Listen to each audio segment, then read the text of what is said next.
The path of divinity. Essentially, man is divine. This divinity is covered by the continuous desires and thoughts that rise in the heart. The desires are of various kinds and different intensities. To remove these desires and thoughts and discover the ever present divinity in man is the final goal advised by the scriptures.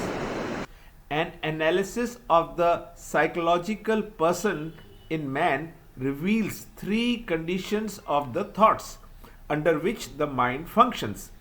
Vedanta calls them sattva, the pure and noble, the rajas, the passionate and agitated, and the tamas, the dull and the inactive condition or state.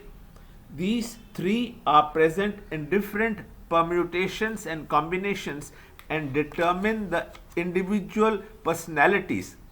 The presence of these three aspects in the character and conduct of persons are controlled by the proportion in which they are mixed. The state of mind is tamas when it is in complete inertia, indolence, and heedlessness. There is no consistency of purpose, softness of emotion, or nobility in action. The state of mind is rajas when it is agitated and stormy, passionate and ambitious, and continuously agitated with desires, emotions, and activities.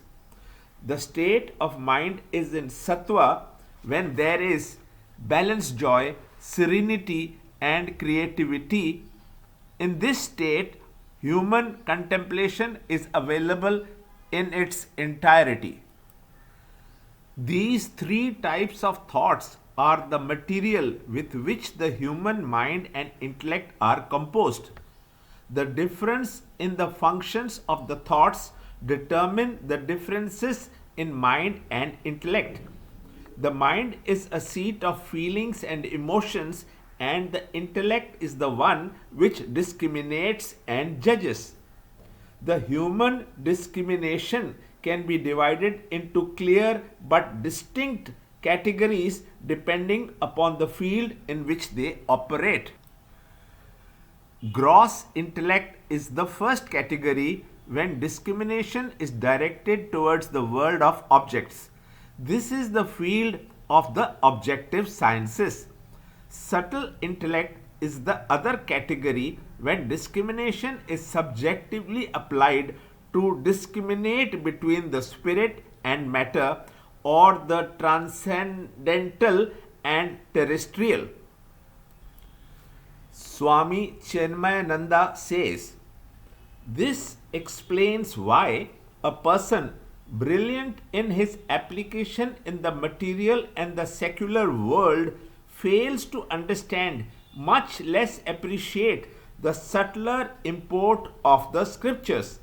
However sharp the gross intellect may be, it cannot penetrate and understand the truth beyond the realms of matter.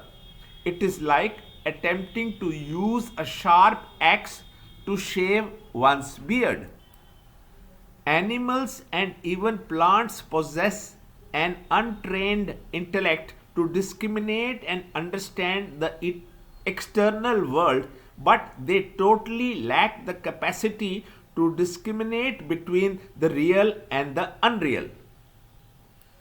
Man alone is qualified to dive deep under the layers of matter and discover the divinity within. The divinity is covered by the presence of the different kinds of thoughts. Thoughts are the manifestations of our desires. So, when the thoughts or desires are removed, divinity reveals itself. The Bhagavad Gita nicely explains the three types of wailings over the self by these desires. The wailing by sattvic desires are like smoke covering fire. The smoke can be blown away by a little breeze, so too a little prayer or meditation can blow away the subtle desires. The veiling of the Rajasic desires are like dust on the mirror. In this case, an effort is required to remove the dust off. So too, individual effort as directed by religion is necessary to remove these desires.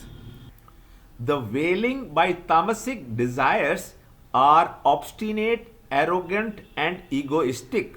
The divinity lies covered in them like a fetus in a womb. These desires cannot be removed by mere effort. A lot of patience and time are required, like a fetus, to grow and emerge from the womb.